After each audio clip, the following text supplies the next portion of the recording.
Apple has decided to kill off its mini series of smartphones after just 2 generations. As a big fan of compact smartphones in general, I was pretty disappointed to see that Apple had just ended the mini line after 2 phones. I've been rocking the iPhone 12 mini for well over a year now, and actually I've also been using the iPhone 13 mini on review here and there. As you can see, not with the mini anymore. And with that, I just kind of wanted to give my final review, not necessarily directly in the phone review, but the mini series in general, to kind of tell you about how I experienced them, what I thought was good about them, and why I'm actually sad to see it go.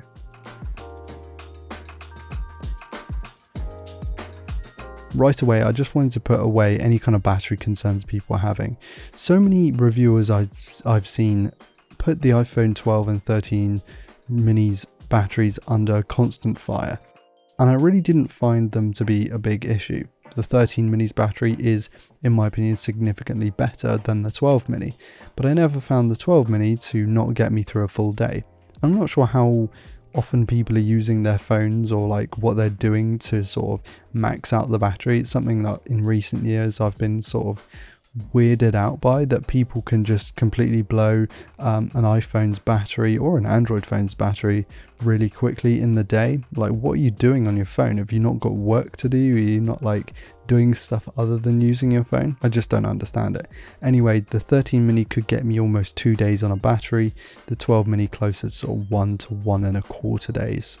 Like, if I'd forgotten to charge my 12 mini at night, I would typically just charge it at work for sort of 20 minutes and that would be fine.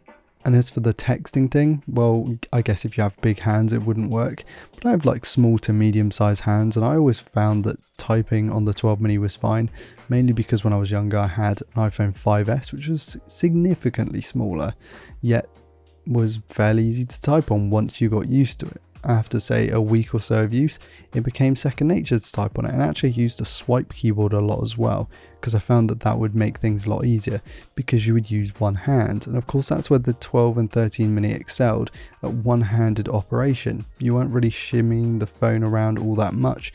When you were, it was slight movements, you were less likely to drop it. And of course this leads into the fact that smaller bodies like this actually make more sense when it comes to the flat edges compared to the bigger phones.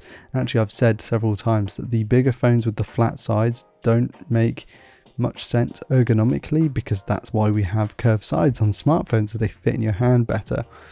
Obviously from a design perspective, I think the later models with the flat sides look quite good, but they don't really feel as nice in the hand, and you almost always have to put a case on it compared to the sort of rounded sides. But with the smaller smartphones, I feel like they kind of fit the flat sides a little bit better. Also, putting a case on it doesn't add that much bulk because it's pretty small to start with, and it gets marginally bigger, and that's great. Of course, the benefits of compact flagships is that they have most of the flagship features in the smaller body. So with this, you had the same main sensor as the iPhone 12 Pro, but not the 12 Pro Max if I remember correctly. And you also had the ultra wide camera. You had the same processor, the same amount of memory, the same storage configurations from the base, but not up to the 1TB if I remember correctly. You also had an OLED screen, 60Hz, not the 120, but still pretty good. You had a lot going on there. You had good speakers, good Bluetooth connectivity, good Wi-Fi, all that in a tiny little smartphone, and that was great because you really didn't compromise on much. There is still software support going out for these things, so if you wanted to go and buy one, you could and use it for the next sort of 2 to 3 years. Probably not an issue whatsoever. However, of course, not having the later versions is kind of annoying in my opinion. It's a little bit meh. Like, why didn't we just keep the mini?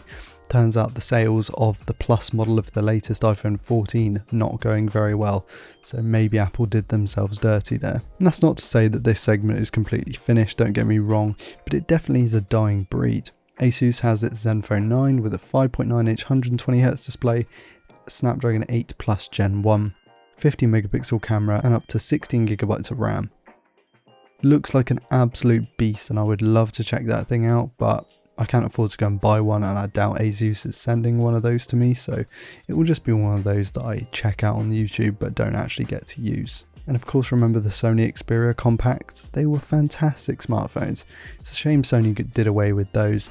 And of course you had other smartphones come in, like the smaller Pixel was typically quite compact, whereas these days the smaller Pixel is not that small whatsoever, it's just the bigger Pixel is quite big. And yeah, big shame. I mean, the numbers don't lie, they probably weren't selling all that well and that's why they had to kill it off, but it's a shame either way. So overall, the iPhone mini was a great experience in my opinion. If you got to try one out, let me know in the comments. I really enjoyed the small screen, but maybe you went for a bigger smartphone because you just wanted a bigger display. I went with the Pro this time around because I wanted the better cameras, and that's pretty much the only reason, to be honest. So please do like, comment, all that stuff. Links in the description. Yeah. I want to give a massive shout out to my patrons for being continually supportive. Thank you so much, guys. I've been Ryan Thomas, and I'll catch you later. Peace.